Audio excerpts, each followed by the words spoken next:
Hello and welcome to the Bureau of Alcohol, Tobacco, and Friends. I am your host, Leon Wolf, and we're delighted that you decided to join us. Today is Thursday, September the 17th of 2015, and we are launching here again with our new technology. This will be the first time for some of you guys to see what we're broadcasting out today, but we're delighted that you decided to be with us. And as you can see, we have a lot of new technological things going on. We're excited about the quality of our new broadcast. Let me welcome our panel who have taken time out of their busy schedules, completely free of charge, to join us here today. Scott Lincicome of the Cato Institute, glad that he's with us as always. Jeff Blehar of the Ace of Spades Decision Desk. F. Bill McMorris of the Washington Free Beacon.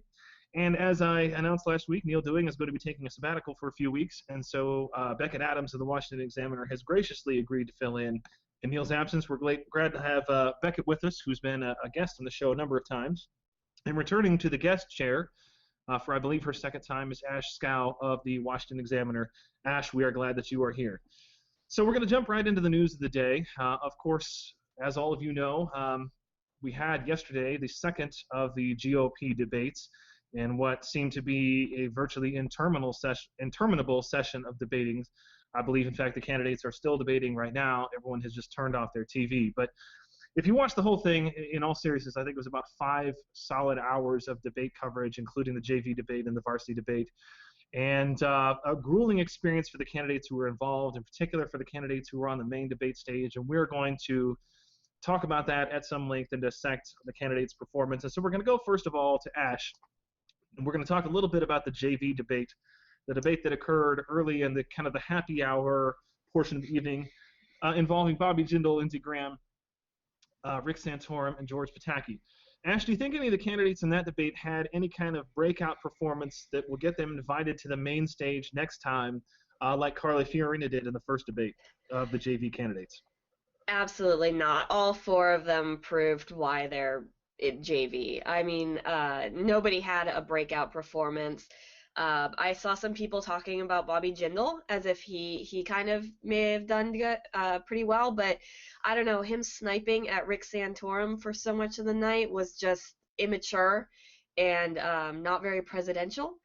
And I thought that Pataki kind of had kind of some good points when he brought up Kim Davis, just about breaking the law, I guess. That exchange with Rick Santorum was pretty good for both of them, I guess, depending on what side of the issue you're on. And Lindsey Graham had a kind of an interesting back and forth when it came to, shutting down the government again and how that would hurt Republicans. But, I mean, other than that, nobody did well. I think there was just some people who at some times did less bad. So Becket, let me go to you, and let's talk a little bit about Lindsey Graham's performance, because as you watched the debate coverage last night, the panelists who were on CNN, and I was, Gloria Borger and a couple of other guys who were, pretty much Democrats who kind of provided the post-debate breakdown for the JV debates, for the JV candidates. A lot of those guys are saying, look, man, Lindsey Graham sure did well. And I guess it makes sense because, Democrats like to hear things from Republicans like, we're not going to force the shutdown. And, they kind of align with Lindsey Graham ideologically maybe more than the rest of the candidates. But to me, I mean, look, my impression of Lindsey Graham was that he did shockingly poorly, not just on the substance and in how disconnected he is, I think, from the GOP electorate, but he looked kind of almost like he was high. I mean, he walked in, he was staring off into space. He wasn't making eye contact with the camera. That got better as it went on. But I was surprised at how poorly he did, given the fact that the guy's on TV all the time. Literally every Sunday, he's on one of these talk shows. How do you think Lindsey Graham did in the course of this debate? Right, as we were saying a little bit before the break, before our viewers had a chance to kind of tune into this, I think it's funny to note that Lindsey Graham, as you were saying, is an important staple. Important, of course, being up for debate of the Sunday news circuit. He's on almost every show. They love the cameras, love him. He loves being in front of the camera, and yet last night it was so bizarre to watch him because he was so different, like you said, and I totally agree with that. And I think it's precisely because of that reason people were talking about him. Whereas Santorum and Jindal were sniping at each other and it was kind of mean and a little petty at sometimes, it seemed like Lindsey Graham actually was having a little fun up there, especially with I think probably the most memorable line, and you guys can all fight me on it, is when he joked about how they would all drink more in Washington, D.C. if he's president. Maybe a stupid flip comment, but it got laughs and people remember it. And out of this debate, that's all those guys are going for, is to be remembered. So I mean, with him at the end of it, he seemed to be the least loser in a field of losers. No one's gonna, like Ashe was saying, she's totally right. I don't think any of these four guys are gonna break out of here and make it to the big kid table after this. But I think out of all of them, Graham seemed to be the one to watch at least last night, because just for the sheer fact that he seemed to be having fun. And let me go to Bill here, and I guess I'm still kind of disagreeing on Lindsey Graham. I thought it was one of the most embarrassing and awkward things I'd ever seen, and one of the moments that happened in that JV debate that I think kind of indicated really how far the GOP electorate has come, even in the last 8 years, was the exchange between Graham and Santorum on immigration, where Santorum said, and he was trying not to name George W. Bush, but they were having a dispute about the bill that Santorum wanted to bring up on immigration, and Lindsey Graham said, yeah, you got no Democrats on the bill, and it didn't pass. And Santorum said, well, the reason it wasn't going to pass is because we had a president at the time who was in favor of comprehensive immigration reform. And Lindsey Graham kind of leaned in the microphone and yelled belligerently, that president was George W. Bush. And he expected that to draw an applause line, and instead he got kind of this dead, angry silence. And he got the same kind of reaction when he tried to invoke John McCain in an applause line. And look, even in 2008, when John McCain ran and he kind of tried to avoid George Bush's record, still at that time, if you said George W. Bush in front of a crowd of Republican voters, you would still get some applause. What do you think that exchange indicates about where the Republican electorate is and how far it has come in the last 8 years?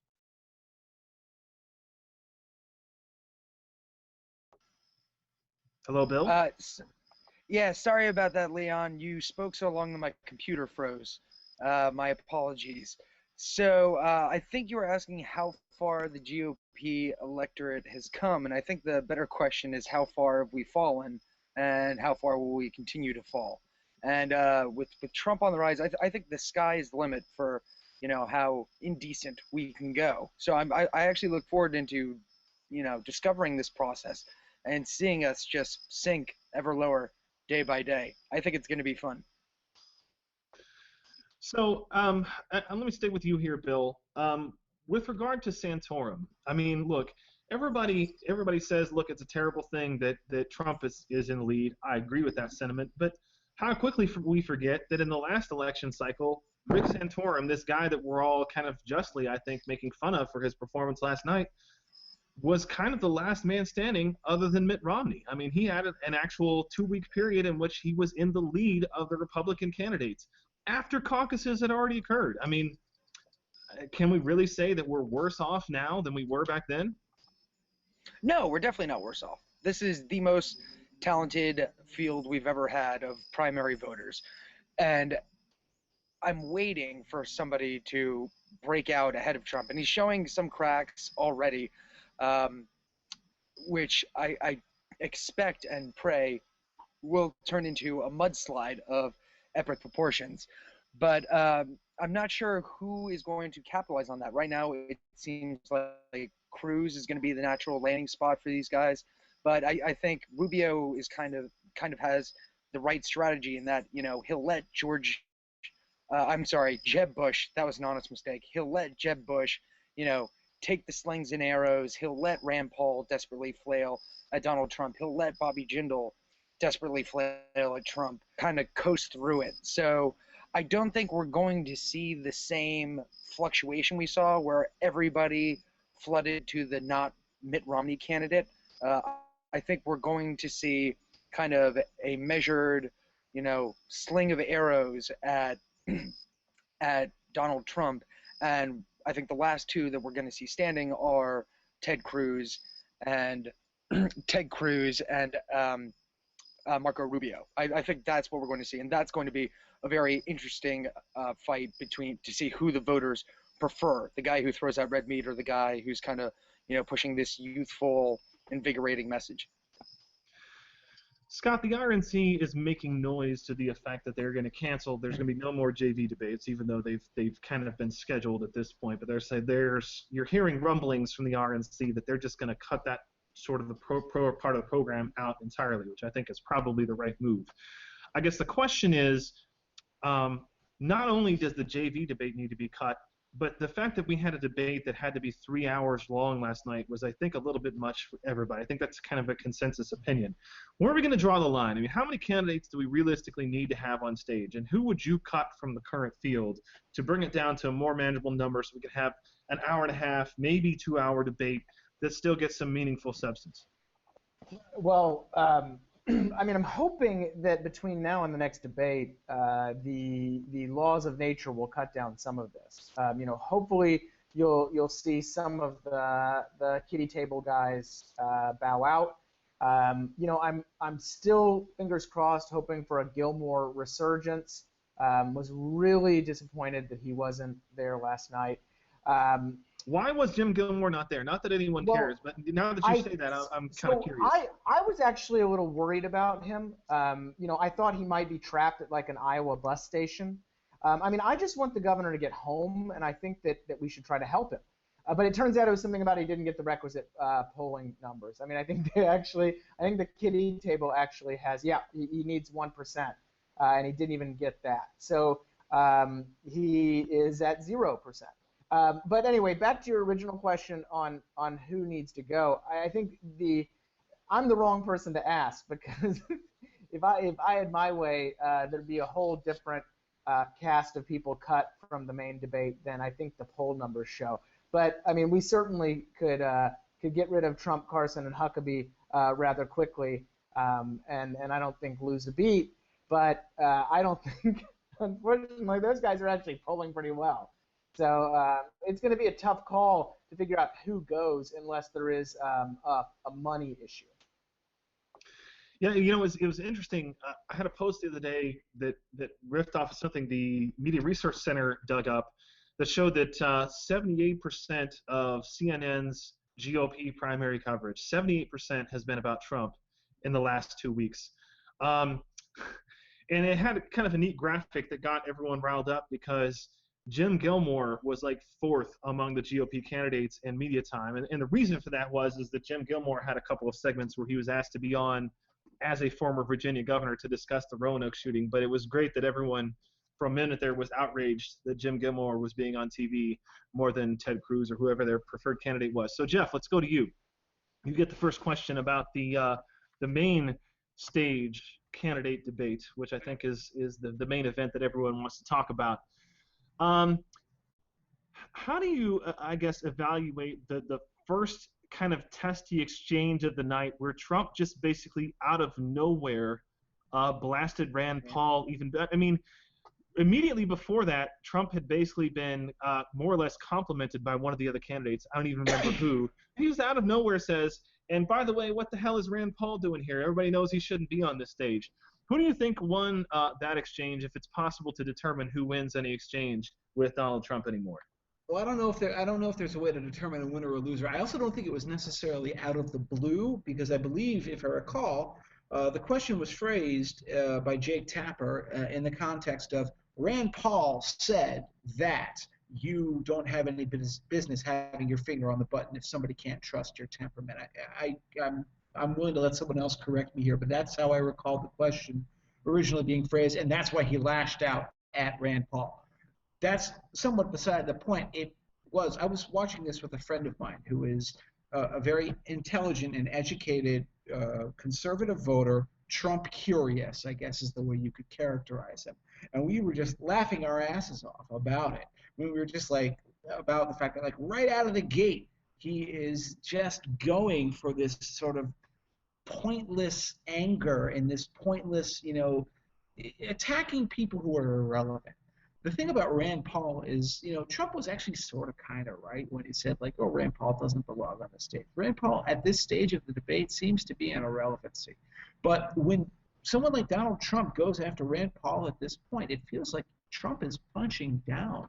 He has no business wasting time talking about Rand Paul. He should continue, insulting Jeb Bush. When he goes after Jeb Bush, it's tacky, it's callous, it's like nothing else that we're used to in normal politics. But he's going after a big target. If he were to go after Marco Rubio, which he tried to do a little bit last night, that's a worthy target. But Rand Paul, it's like beating up on the Pee Wee kid. It's like a Major League Baseball player playing against a Pee Wee league. There's just no point in it.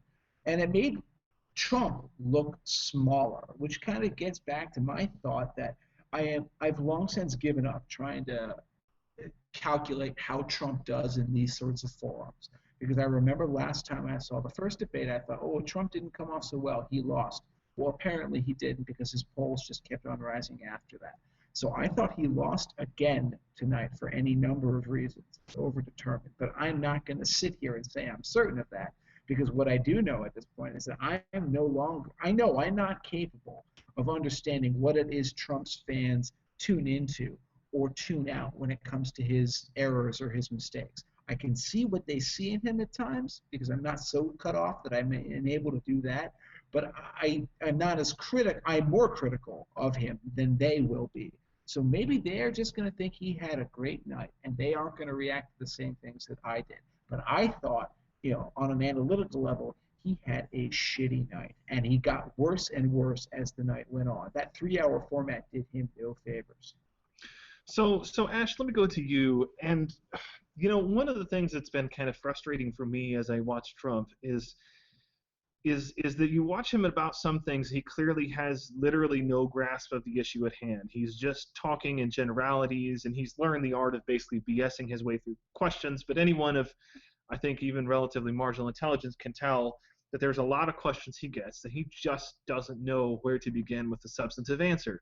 On the other hand, one of the things that one of the commentators kind of pointed out as an offhand remark last night, Donald Trump displays an almost encyclopedic knowledge of polls. I mean, his ability to grasp the details of literally every poll in the last 30 days, to quote them off the top of his head accurately, is actually quite stunning to see. And I guess the question is, look, if Donald Trump is able to grasp these things, and of course the polls are about Donald Trump, and so that's probably why he's able to grasp them, as he's interested in them.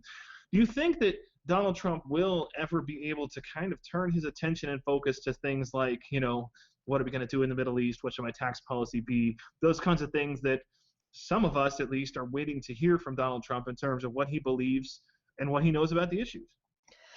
Well, I don't think he's ever going to have to turn to that. I mean, that's the deal right now, is that all his questions he can just turn into himself, and people don't seem to really care about where he stands on the issues, because he gives them this line about how, well, when Trump's in charge, Trump will take care of it, and they're like, woo, we love you, Trump, and then that's it. So I'm not sure if it's ever going to come to the point where he needs to have a policy.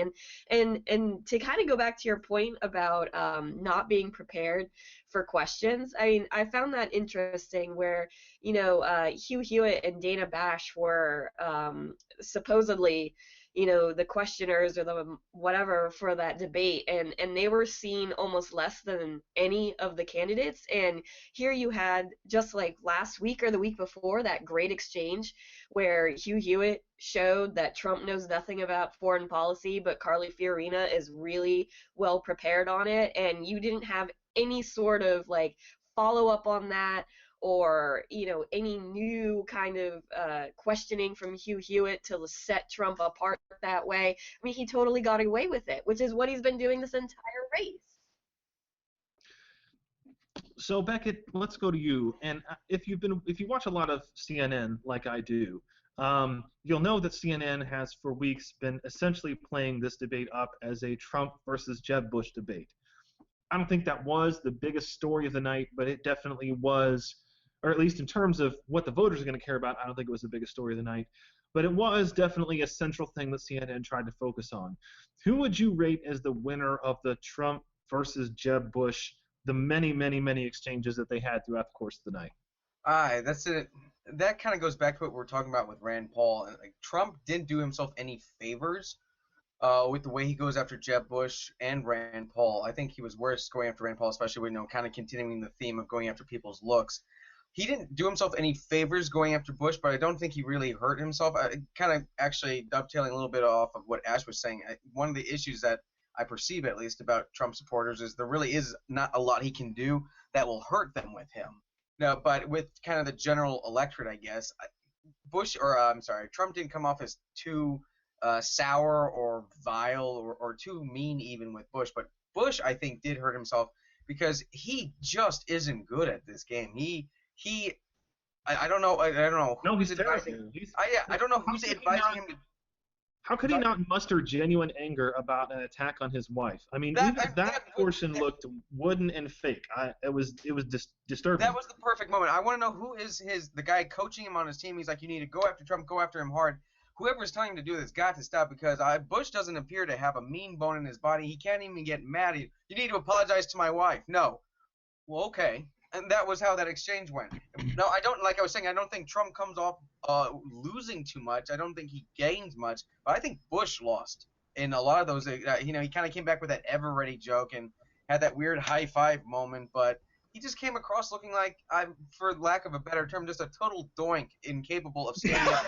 It was like a scene like in a dark comedy when the kid finally stands up to the bully and just gets his ass kicked, because that's the joke. That's what it felt like. I wanted to jump in here for a second, Becket, because yes, I completely agree with you. And the thing I thought when I saw that whole Bush trying to ask Trump to apologize moment, I literally, again, watching this with my friend, I had to grimace, pull away. I couldn't look at the screen because I thought this is going to be a disaster. If there's one thing that we know about Donald Trump, he will never apologize. Certainly not on the spot. And if you force him, he's just gonna tell you, he's gonna alpha you out, which is exactly what he did. Remember his exact response to Bush when Bush was like, "You need to apologize. You need to apologize." He actually said, "Hey, you're a lot more high energy tonight, Jeb, aren't you?" Shut Jeb up, and that was just so brutal. It was exactly. And this goes back to my point. This goes back to the point I'm trying to make about Bush's people. There's like, you should go after him and you should and tell him to apologize. Nobody in that room says, guys, what happens when Trump says to fuck off? And nobody thought about that. Nobody considered that contingency. That's not a contingency. It's a certainty. It's a certainty. Right. It's the exact thing that will happen. The best part of the entire thing is, when he offered the high five, that was like Bush really put a lot of force into it, because he was just like, this high five will prove my manliness. And finally, I do have to object to something. It was the angry five. Bush was putting everything he had in that. I gotta object to something. Yeah. Hold on. Yeah, we're almost ready for the GIF, Aaron. We gotta object to something that Becket said.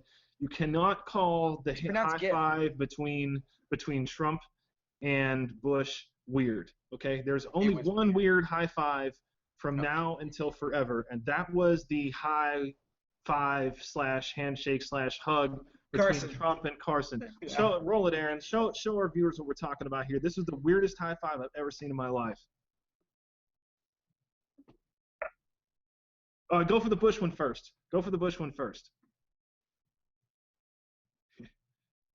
Yes, little A-team right there. This is how the debate should have ended right here. Bam. A-team. I love it. Now let's see the Trump. Okay, we'll get to the Trump-Carson one a little bit later, but there were no weird high fives other than the Trump-Carson one. That one was bizarre.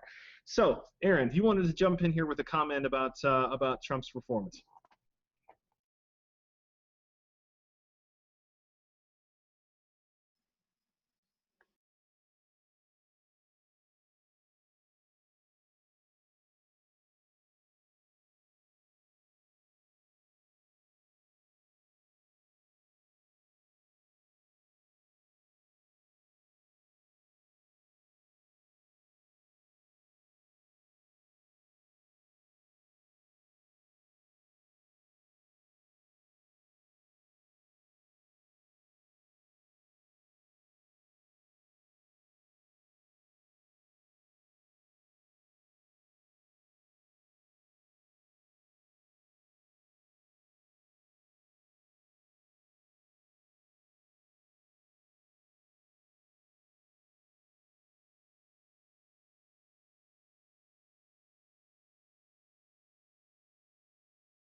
See, I think we're overcomplicating the rise of Trump. The reason that he's doing so well, despite all expectations, goes back to Eve taking a bite of the apple.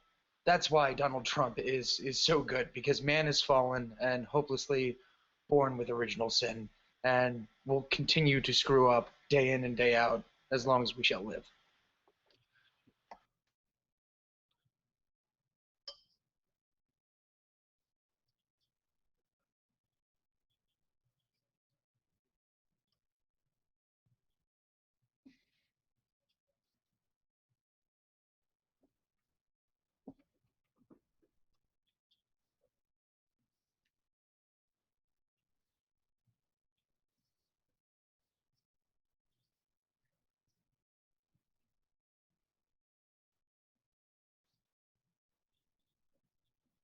Yeah, you know when you get into an argument and you just get so angry and you just want to name call someone, but you're too professional to do that, then you pull in Trump, because Trump's not professional enough. He'll do it. So let's go to Scott. It's been a while since we've heard from him. Of course, That's true. Kind of the consensus winner of the debate last night was Carla Fiorina. I don't know of anyone who has a take other than the fact that Carla Fiorina was probably the clear winner of last night's debate. Of course, winning a debate, right? Of course, winning a debate doesn't always mean winning in the polls. I mean, what do you think? How do you evaluate Carly's chances of actually seeing a meaningful poll bump from what she did last night? And if so, who do you think her voters will come from? Well, I definitely think she's going to spike in the polls pretty significantly. The overnight polling we've seen has already shown her to make a little movement. There's a significant chunk of anti-establishmentarianism right now, going to Trump and to Carson, to a lesser extent Carly. So I think she's going to pick up their chunks, their votes a good bit. I think maybe a little bit of Ted Cruz as well. But I think you're going to see her move quite significantly. It's not just the debate performance. It's all of the media coverage since the debate performance. And it helps her that she is being attacked by the kind of liberal Democrat media complex over her comments on Planned Parenthood. She's also getting a ton of play for her little shiv on Donald Trump's sexism. So she's getting a ton of free airtime, a lot of good publicity, and I think that'll pay off dividends with the group of voters that really just wants a non-politician.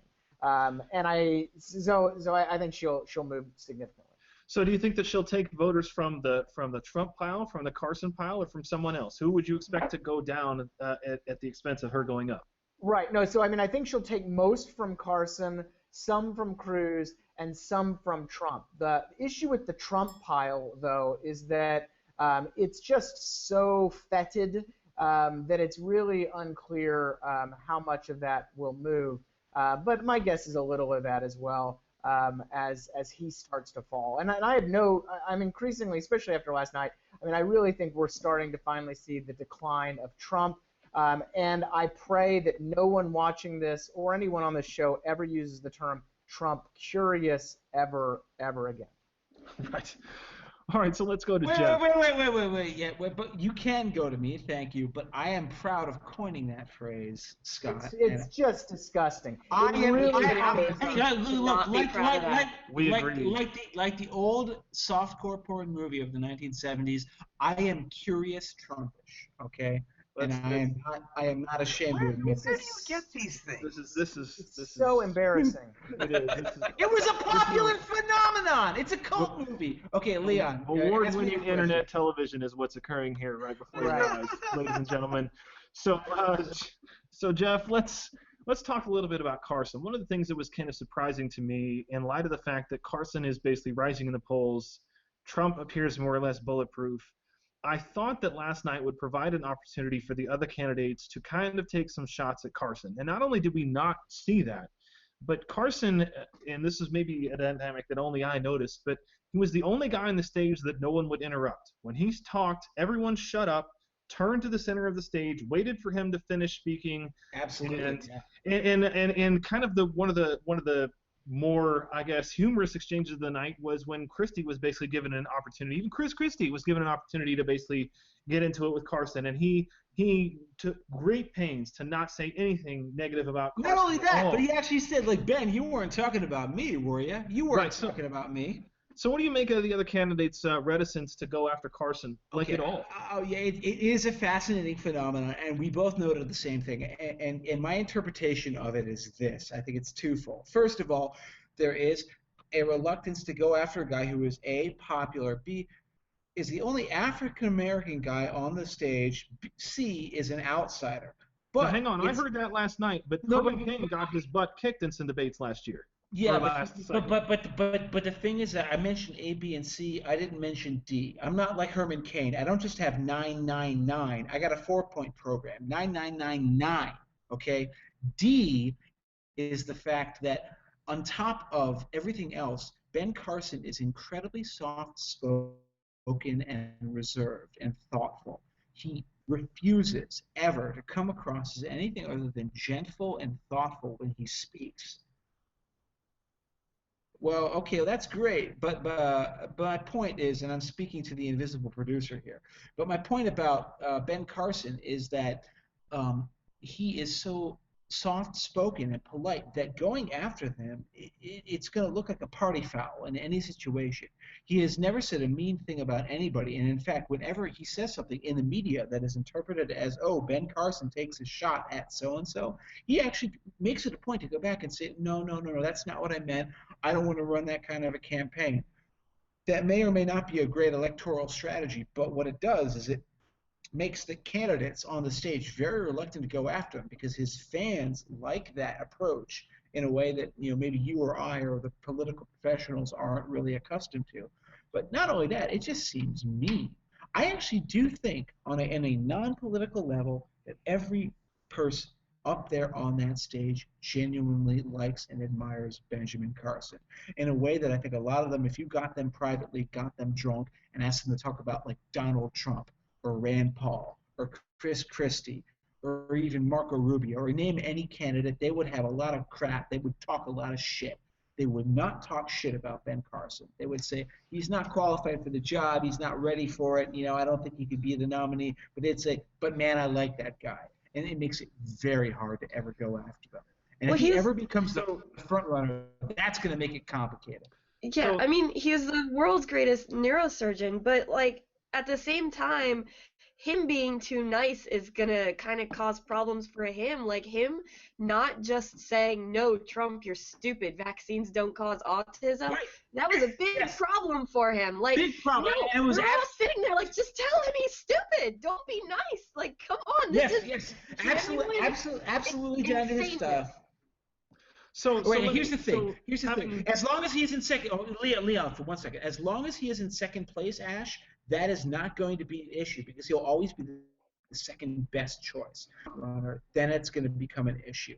I don't think he ever will. I think Rick Wilson, the GOP consultant in Florida, is actually accurate when he says that right now Carson is sort of the reserve choice for a lot of people who don't know who to go with. They want an outsider candidate. And he thinks that Fiorina's performance is going to make a lot of the Carson vote move to her as a more forthright choice. I'll be interested to see if that happens. So let me go to Ashe, and with Jeff just having said that no one wants to trash Ben Carson, let me trash Ben Carson a little bit.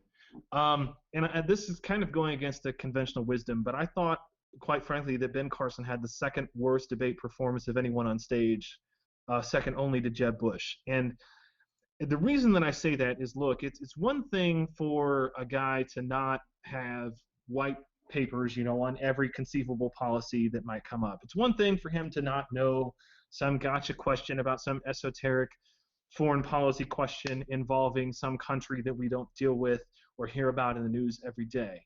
But I was literally alarmed at the number of times that Ben Carson answered a question, if you cut through all the flowery language that he used, but the number of times he answered a question substantively with, I don't know, I'm still studying, let me get back to you on that. About basic stuff. Should the federal minimum wage be raised? Gosh, I don't know. I'm gonna talk to people about that. We're gonna get together. We're gonna have a conversation. I still don't know. Should we raise taxes on the rich? well, I don't know. I'm really kind of considering the fair tax. I'm going to sit down and talk with those people.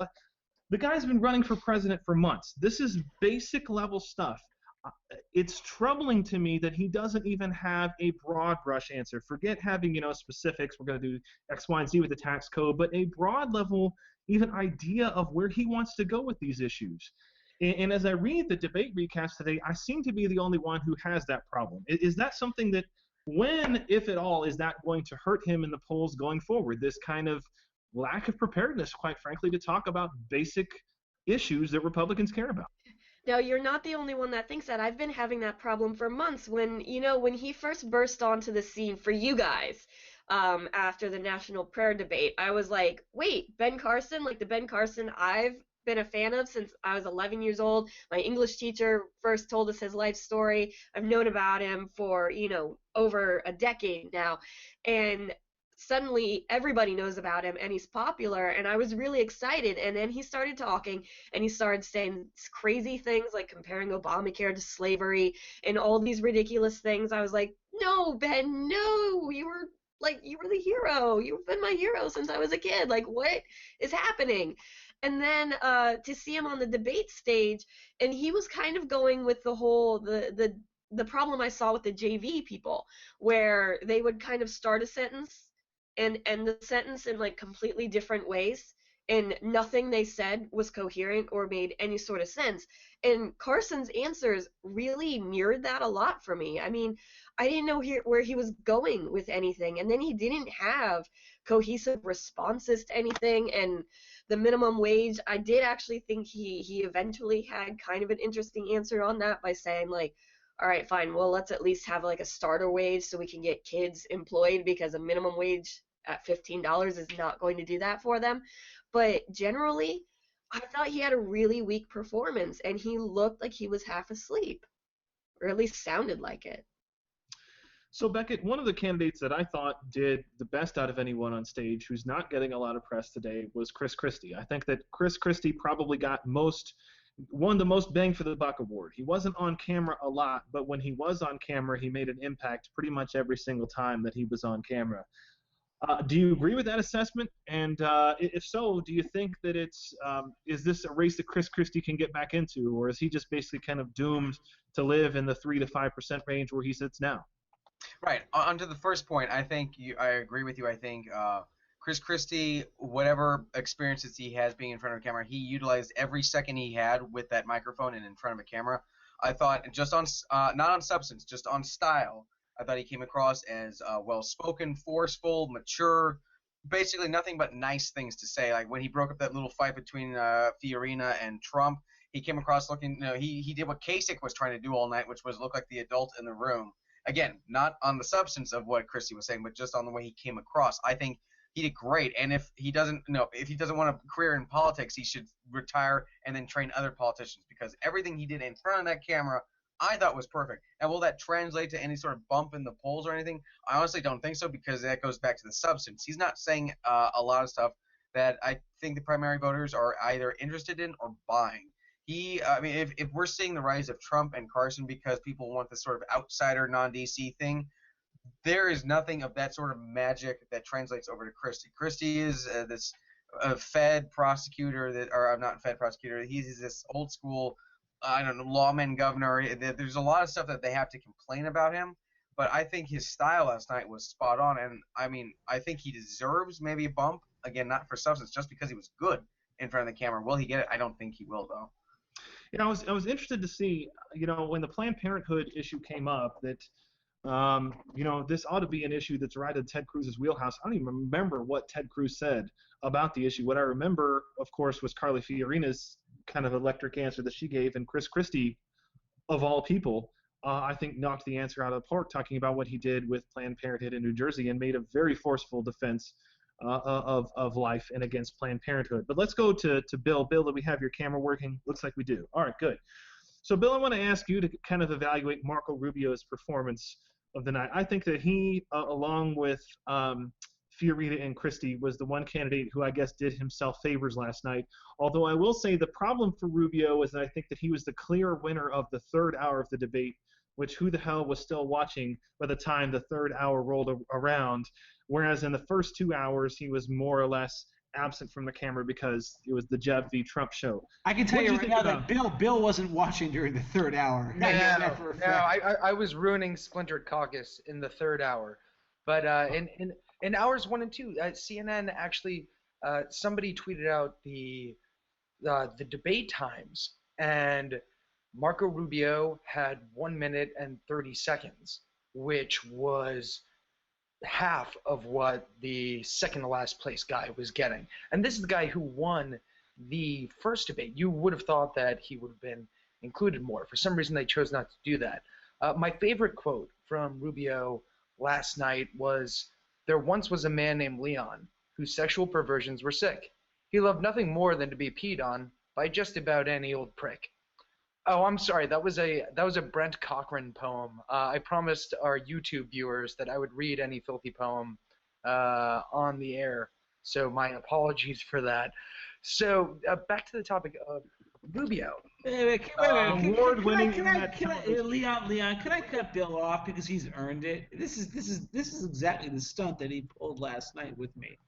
I'm literally going to take up my next slot and just say right now that the thing about Rubio, I actually think he had the best performance in the debate aside from Carly Fiorina, who we actually haven't talked about at all yet. Well, he's the best debater out of the entire field. Okay, Fiorina's really the soundbite great, that really cohesive responses, but he wasn't getting asked questions and he wasn't forcing himself in, which Fiorina was really great at making sure she got her answers in all over the place.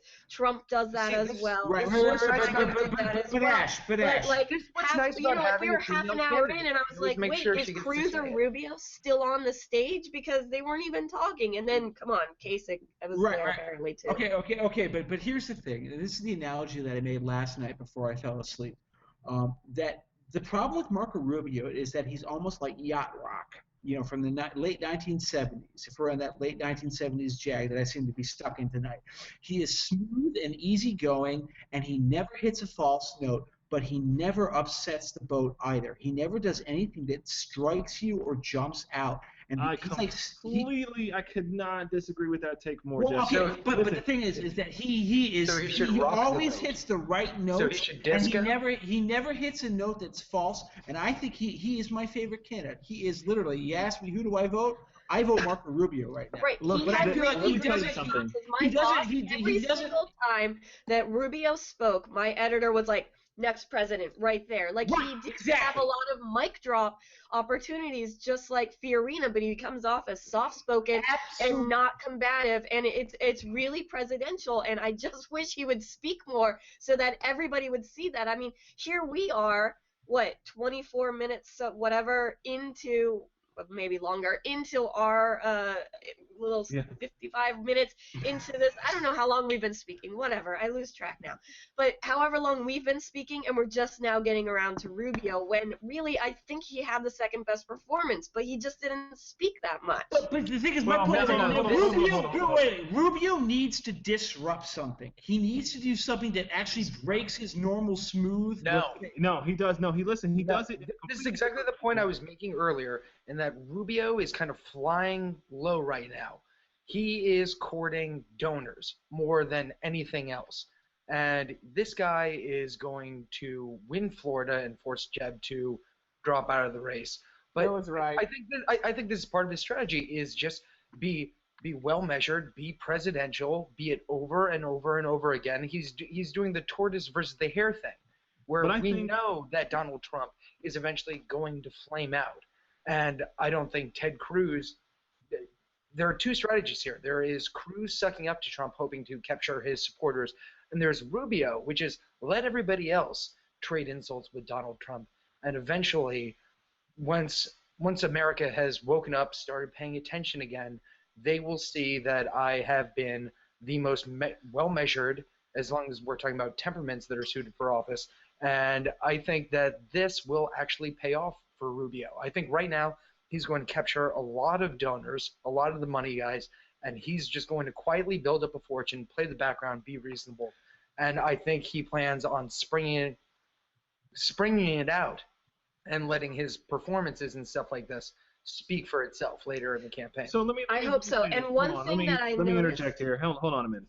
Let me just say, I don't agree that Rubio is essentially trying to fly under the radar or is flying under the radar. And maybe it is just me. Maybe I'm idiosyncratic this way, but I don't think that you have to make kind of a dynamite yelling point or a sick burn like Carly had against Trump to make an impact. To me, the most impactful moments of the entire debate was one when Rubio talked about when everybody else was basically tripping all over themselves to condemn the speaking of Spanish, when he said that his father taught him basically to love America by speaking Spanish because it was the only language that he knew. And sure, it's understated. Sure, he never raised his voice, but he's got this unique kind of character to be able to suck you in and to make even a simple little story like that have a powerful impact and stick in your memory. And then, of course, his awesome answer about global warming that Bill missed because he was drunk on splintered caucus. But by the way, Leon, can you point out how much better that Marco Rubio was at answering that Spanish language question than Bush? That Bush, who was asked it right before Rubio was, and you could compare it back to back. Bush gave an answer that on an intellectual level was okay, but it was so weak compared to the way that Rubio answered it. And I remember, again, I was talking with a guy who was kind of, a Trump guy, and he said it to me as like, my God, I would vote for that man for president on the basis of that answer alone. That is the thing that impresses me the most about Rubio. The other thing is the fact that he has not engaged in the stupidly Trump wrestling match for the most part. He's just let it kind of flow over him, and which is why I think he's descended in the polls, but I think he thinks it's going to pay off for him down the line. I think that Rubio understands the difference between making a point and making a connection with voters. Look, there were a lot of people who made a lot of interesting points, who made a lot of kind of clever comebacks, but I think at the end of the day that the only moments that are going to stick with people, because Marco Rubio has the skill of putting something that lodges in your heart and stays there better than any of the other candidates on stage, where I think that Rubio answer about Spanish, even his answer about global warming, and maybe Carly's response to Trump. I mean, to me, 2 weeks from now, those are going to be the moments in this debate that anyone remembers. And I get what we say, that Rubio is not rocking the boat, but I think that he's making a powerful impact in his own way, and I hope that ultimately that'll stick. So, Scott, once again, we haven't heard from you in a while. Ted Cruz. Ted Cruz was there. He actually got a relatively decent amount of airtime, but literally no one's talking about him today. He not either in a good way or in a bad way. It's almost as if he took up a ton of airtime and essentially said nothing that anyone remembered. Why does Cruz struggle, and why does he have this problem? I mean, he comes from a debating background, and there were so many issues that he got asked questions that should have been in his wheelhouse, and he was constantly overshadowed by other people who answered the questions. What does Cruz need to do to kind of up his debate game performance? He needs the crowd to thin out, and he needs a little bit longer to talk. I think those two things will help a ton. I think that Cruz is actually running the anti-establishment Rubio strategy as well right now. He is kind of sidling up to Trump and not trying to make many waves, and he has a ton of money, so he's going to basically just not commit any forced errors and just kind of wait until the crowd thins, and then hopefully pick up all of the anti-establishment votes as he fights against the Washington cartel that he fights against. I don't know. Anyway, the fact is that I think he's positioning himself right now. I think he's in very good shape. And I hate to say it, but I totally agree with Bill McMorris, not only that Rubio is running a pretty flawless campaign right now, but also that it really is shaping up, I think, to be Rubio-Cruz in the end. And it's going to be a fascinating contest.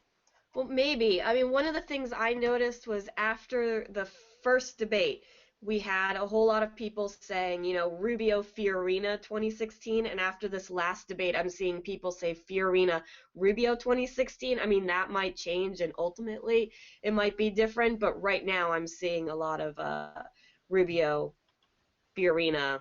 Yeah, love. I just have a hard time, and I'm nothing against Fiorina. She really has. She has gone to policy school since 2010, and also public speaking school and everything else school. I mean, she is running really, really well.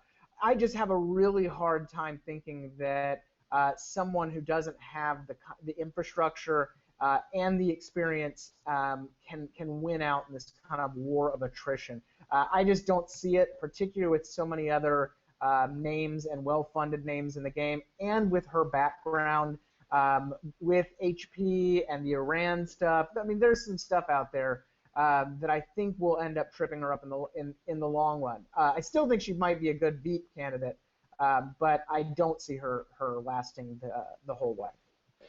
Since I'm a man of the people, I have been monitoring our YouTube viewers the entire time, asking their opinions. And Jim Swift of the Weekly Standard has the best quote of the night, which is, "Scott is the Mike Huckabee of tonight's BATF." Congratulations, Scott. That is. Wait. Okay. Hold on. Swift needs to take that back, and he needs to take it back now. I will find you, Swift. Look at me. I am not messing around. That is the lowest blow, and he knows it too. I wasn't even going to give Mike Huckabee the dignity of asking a single question about his performance tonight, but Swift He failed. had to bring it in via McMorris. So Becket, let's go back to you and talk a little bit about Rand Paul, who had clearly, I think, the worst makeup job of any of the candidates on stage. I don't know if an undertaker was responsible for his makeup or what the situation was. Maybe I was the only one who noticed that, but. Evaluate, if you will, kind of Ron Paul's performance, because, I mean, or not Ron Paul, Rand Paul's performance, because I think that Rand Paul is in danger of basically falling off the debate stage, as Trump pointed out. And I think that he needed to make a big impact, and to me, he failed to do that. I mean, to me, his only moment of the debate was kind of the jab he got in at Bush on the medical marijuana question, which is frankly not going to help him with GOP primary voters, and besides which happened in the third hour anyway. Did Rand Paul accomplish any of the things that were on kind of his checklist to do when he set out for the night? You know what? I don't think he did. And in fact, I think his campaign has been one of the more interesting phenomenons of 2016. I think coming in not only on the 2010 wave and being one of these exciting sort of young Tea Party senators with a lot to offer and a lot of big new ideas, and then seeing what he did with the filibuster with drones and all that, I think he was, for a while, one of the most exciting young senators in Washington, D.C. And then watching his campaign now, it seems to be lagging. It seems to be a little tired. It doesn't seem to be able to find a foothold, not like Marco Rubio has. And even Ted Cruz, to a certain extent, I think, has been able to find some sort of foothold among the primary voters that Rand Paul hasn't. I think Rand Paul didn't do himself any favors trying to go after Donald Trump, of all people. Rand Paul doesn't have the temperament for that kind of fight. I don't know what he was thinking in the first debate trying to go after Donald. Donald Trump's a pro. He's a professional at this. And Rand, I don't think, came across looking good, or he certainly didn't come across looking strong or alpha, as the term is. This second debate, Rand, he had a couple of things for Trump, and then Trump came back with his little, his sort of signature style, kid style, high school insult. Rand, again, had no comeback. That whole, I'm not going to make fun of your looks, although there's plenty of subject material. And Rand just kind of stood there, did his little nothing. And it doesn't. I don't think that helps him. But at the same time, he got almost no speaking time. He didn't get as overshadowed as Scott Walker, if we're going to talk about him tonight. Scott Walker got screwed over more than I think anyone on that stage. But Rand, there's some weird thing going on right now where he went from, like I was saying earlier, as a really exciting thing to something that people just aren't. And I think that's one of the reasons he brought up the sort of, or he started talking about medical marijuana, that maybe that's sort of the libertarian thing that he's trying to jazz up and get somebody excited about something. Because right now he's not doing it. And I'm not entirely sure where the mojo went, as it were. Yeah, and let me just interject really quickly. As the card-carrying proud libertarian of the group, I can't tell you how unenthused I have been by the Rand Paul campaign. Because I'm not off on this. Oh, no, not at all. Not at all. Really, even though I didn't think he was going to become president, I really expected Rand Paul to have an impact on this campaign and for the kind of libertarian better, pushing candidates in the directions that I would want. Doesn't really look like that's going to happen at all. Really, he's fading out. Seems kind of. Would I be wrong to say, I think his father, at least in 2012, was able to spark more excitement than he is. Rand seems to be like almost an afterthought at this point. I want Yeah, to say one thing. I want to say one thing. The first time I ever came on this show, I was asked about Rand Paul, and I was like Scott, a very strong advocate of his candidacy, and for the same reasons that he is. I was very excited about its potential. I lean in that direction. Um, I am as disappointed as all of them are, but one of the things that's kind of not been appreciated under the radar is that Rand Paul has gotten the Kentucky legislature to change the rules of his state to allow him to simultaneously run for president and run for the Senate for re-election again, which I think is a very good thing because he's obviously not going to be president, but I still like him and I still want his voice in the Senate, and I'm glad that, failing, him getting hit by a bus, he'll still be there in the Senate because that clearly seems to be what his role is going to be from now on moving forward. No, even if he got hit by a bus, he couldn't because he's so short it would just go straight over him. If we're talking about excitement levels of Ron Paul's candidacy, what libertarians never appreciated is that Ron Paul supporters in those GOP primary debates were pretty much the equivalent of Donald Trump supporters right now. Ron Paul is Donald Trump in that both capitalized off of internal dissatisfaction with the current state of the GOP. Did Ron Paul bring better ideas or any ideas to the table which Donald Trump has failed to supply? Most definitely. This isn't meant as an intellectual insult. It's merely to point out what role they played. Yeah. So Trump has filled the role who, that Ron Paul used to fill. In other words. Yes, exactly. Which is, let's give voice to the dissatisfied, and that's that. And I think that hurts Rand Paul, even though you don't associate Trump's positions with Rand Paul's. The fact that Rand came into this race thinking that he would be the contrarian candidate. Yeah. But he is no longer the contrarian candidate. That's actually a really smart point, Bill. It's even more disappointing because he was supposed to be. He was supposed to be the contrarian I was so inspired candidate. by Steven Matz's return from the DL and the total dominance of the New York Mets that I've just been on fire myself. It's crazy. He was supposed to have all the contrarianism of Ron Paul, but also be the candidate who could fuse that with traditional GOP voters by not necessarily appealing so much to the Stormfront crowd. Turns out he needed that Stormfront crowd, and when they went to Donald Trump, there went his his biggest base of support. Yeah, I said that on the air. So let's go to Ashe. There have been 3 candidates that we haven't touched on, and I'm just going to ask her to make quick hits on all 3 of those. We're talking, of course, about Scott Walker, John Kasich, and Mike Huckabee. Mike Huckabee, look, I have nothing to say about Mike Huckabee and his tireless corn-pone routine. Scott Walker, I thought, to me, had one good moment toward the beginning of the debate when he kind of interjected in between a Jeb/Trump squabble, and I thought made a fairly compelling point. After that, was completely disappeared from the stage. And Kasich basically played the part of Bob Dole Jr. up there, just dour and grumpy and disliking everyone and everything, while trying to sound like he was being slightly embarrassed by everyone. Yes, he was embarrassed by being on the stage and calling himself the Republican. He was going for that John Huntsman demographic. Exactly. Hey, why not? He's got his whole campaign staff. So, Ashe, what do you think about those 3 guys, and did any of them stand out in either a positive or negative way to you?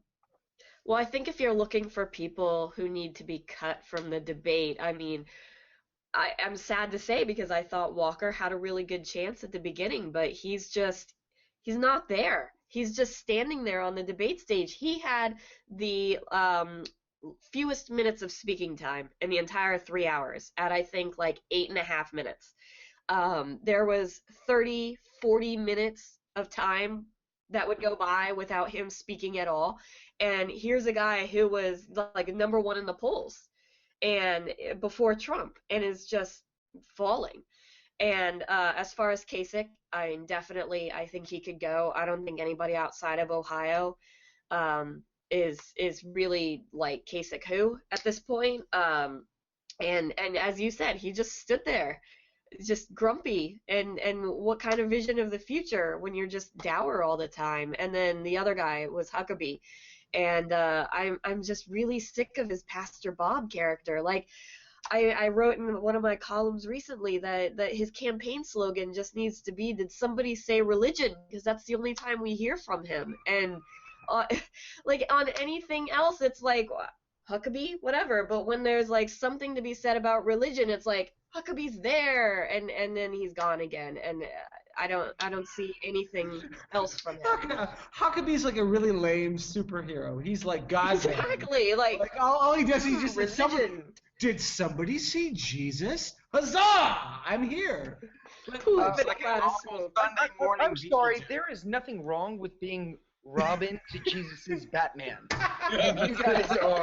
You guys are just terrible secularists. I would have thought this from Scott, the godless libertarian, but Ash, could you guys, come on.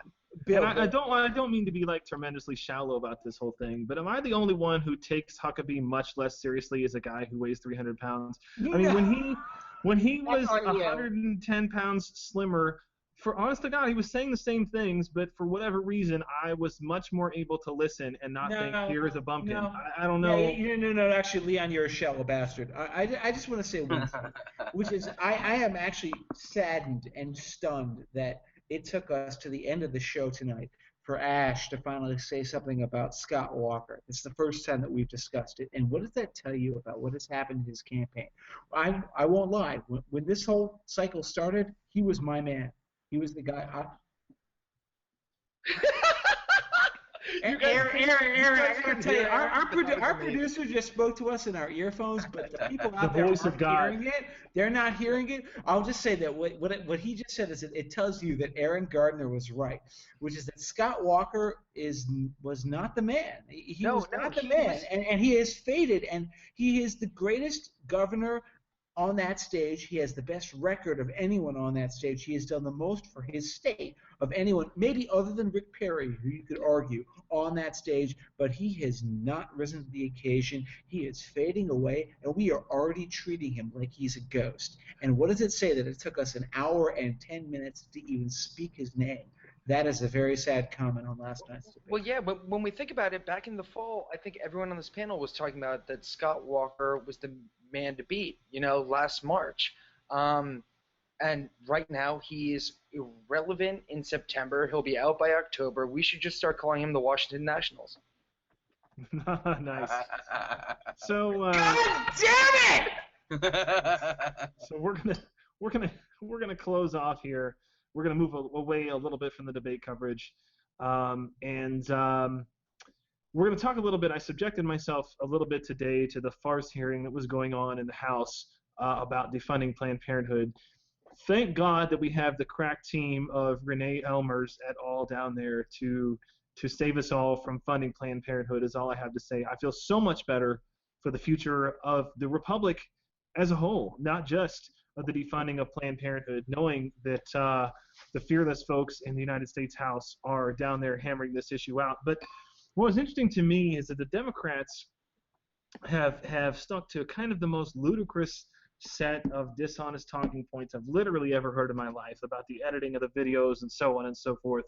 I'm going to have Aaron kind of interject here and play a video, a little clip of the most recent video. And I think for my money, to me, the Center for Medical Progress has kind of gotten a little bit off of their game with some of these more recent videos. And, they had the criticism of the baby they showed wasn't actually the baby, but was kind of stock footage.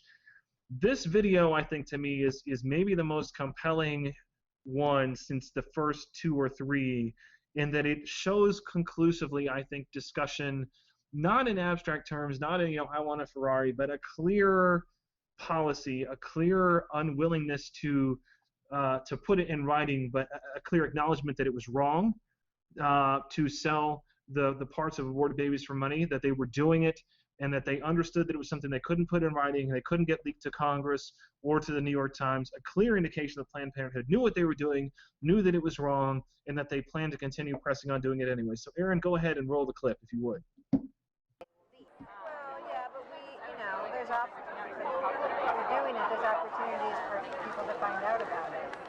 I sort of, my stance on that is like, I feel like you're bullied by ridiculous lies and this media that doesn't focus on truth.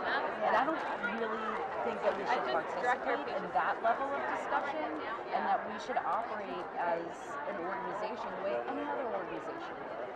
And so I don't feel that I'm a researcher at heart, so like I love the idea of being able to do this and participate in research because my career doesn't do that. I would love to see this happen somehow. I'm probably maybe not so sensitive to like ridiculous debate. Like, let's have a debate on the real issue and truths. That's a discussion I would participate in. I don't feel like we should participate in discussions based on color. I mean, that's kind of my thought process in that. Based on what? I may be alone, but that's what I feel about that. Are you suggesting that the conversation was too conservative? I feel like sometimes like this is my first time here. I've only been with the organization for a year and a half, so I don't know the history like somebody who's been here for a really long time. But I've always been a supporter. I've been a patient, and now I'm working here, and I just feel like we shouldn't participate in ridiculous social discussions. We should participate in the valid ones, and that we should not curtail our business for ridiculousness. Maybe curtail our business for an actual real discussion. I don't think anybody was suggesting that curtail. The message to me that I heard today was go for it. We think it's a great idea. Just do it right. Exactly, and I understand that, but like a company like this that wants to give our organization money for the tissue, like I think that's a valid exchange, and that's okay, providing that we are very sensitive to the patient and consent and all of that. And I don't see a problem with that. I understand that we have to worry about a rep and everything like that, but. Well, I think a congressional hearing scared the bejesus out of people 15 years ago when there was a congressional hearing on it. It turned out to be fraud. But what was the fraud? There was a person from the opposition that said Planned Parenthood had changed the way it does its procedures so that they can collect tissue so that they can sell tissue. Turned out that was false. We've been very good at getting parts on liver because we know that.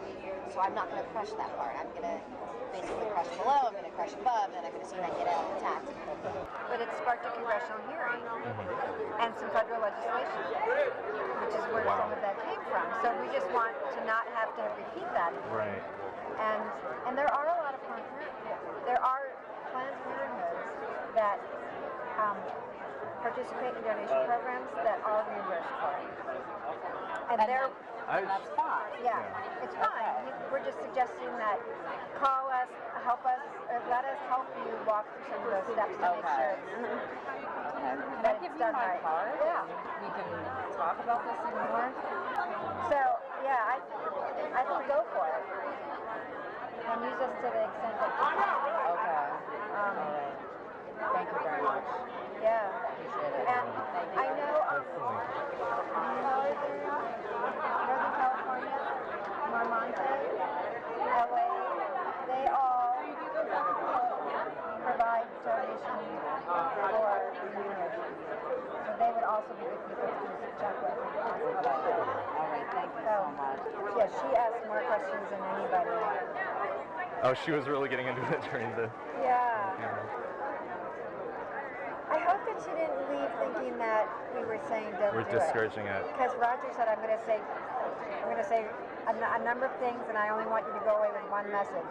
I think this is a good idea. Right. Now, here's what you need to look out for, and then at the end of it, he said, and I just want to reiterate, I think this is a good idea.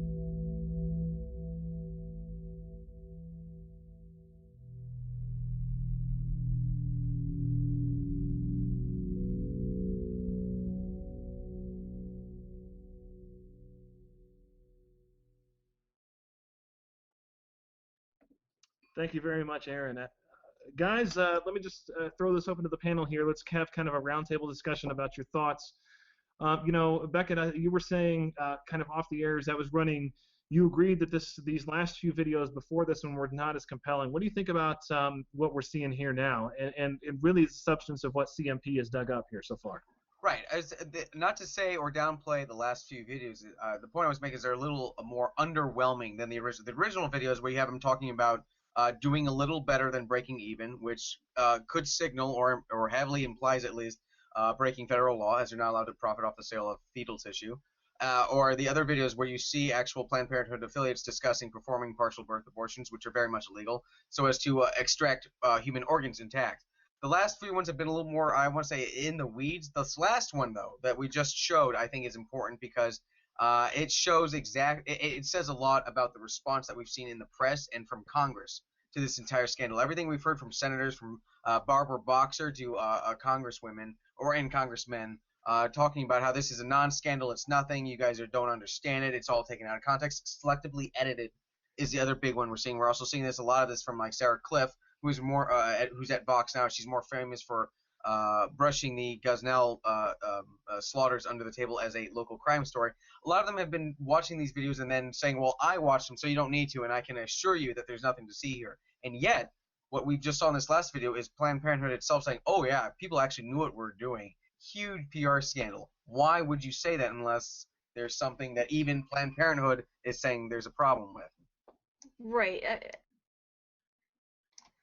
Last few videos, the ones that were just Holly O'Donnell speaking, to me were, if it was her and it was other people also telling stories, it would be one thing, but it was like, here's the actual Planned Parenthood saying stuff, and then here's several videos of this one woman claiming these things, which, I mean, we've all been burned in the past, and I believe Holly is telling the truth.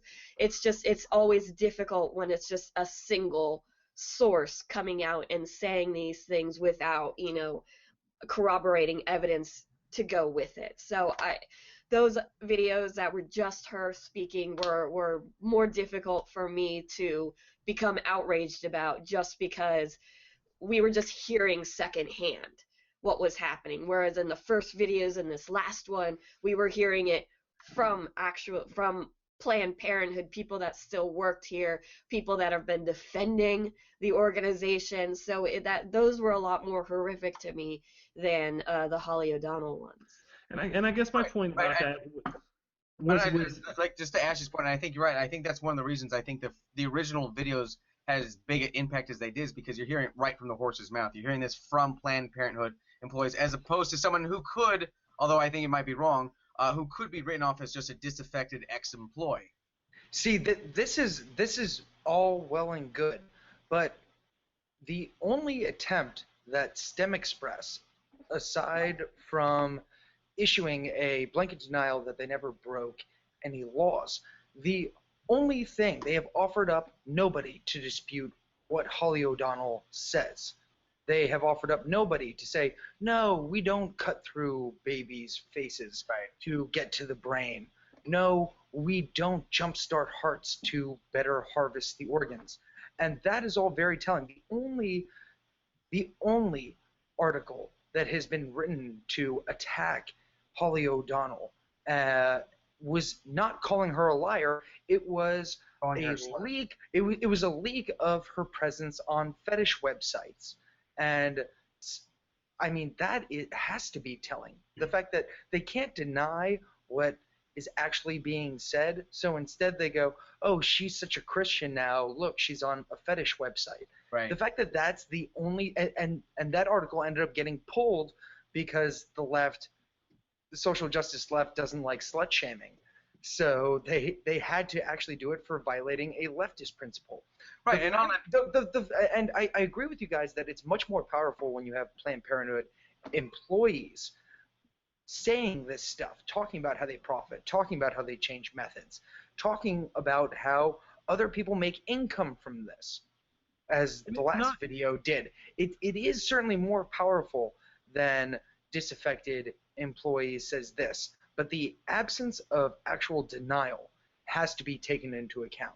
Right, and I think the media, which has been working so hard to discredit these videos, they've been contacting STEM Express and Planned Parenthood saying, give us an employee who will call Holly O'Donnell a liar.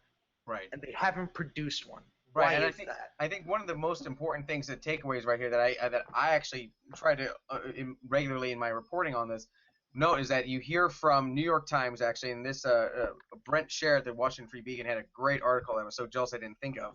of just a collection of all the New York Times headlines defending Planned Parenthood and making very little effort to refute any of the claims in these videos. But one of the things I think is important to dovetail off of Bill's thing here is that New York Times, LA Times, MSNBC, CNN, everyone's throwing around the term selectively edited, and yet nobody has been able to say what was left out of that conversation where you see Planned Parenthood executive talking about doing a little better than breaking even. What was left out of that would exonerate her in that comment? Nobody can say that. Nobody will even mention that. And then you have people today like Sarah Cliff being like, well, I actually finally watched the videos, which have been online since June, FYI. But on to Bill's point, I think it's amazing that people will say selectively edited, and then you'll see with, say, the New York Times, zero effort to supply what is that context that was left out, because there is no context. And is selectively edited going to be used for every documentary ever recorded from now on? Right. Seriously, every best documentary category at the Academy Awards should, just called best selectively edited footage. Right, absolutely. Just yesterday, somebody put out a horrors inside chicken farm or something video. No. So let me interject here.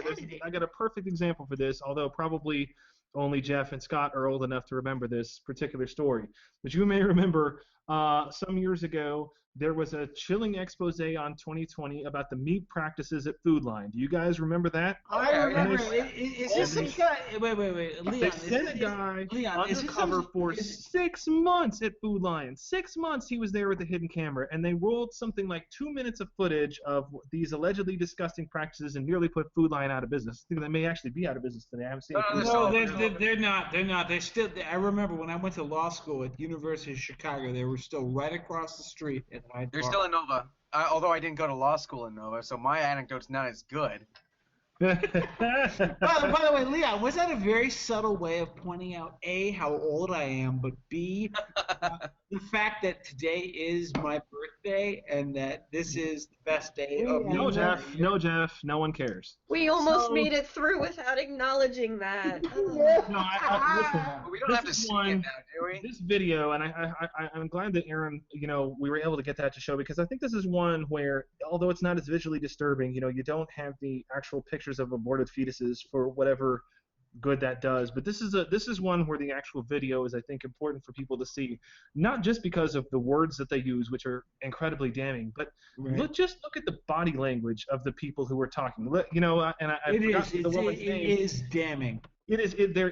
They've got their hands like this. Their eyes dart back and forth. They're like, okay, now obviously we can't put any of this into writing. I mean, it's like cartoonish almost how much they're very obviously trying to hide what it is that they're doing.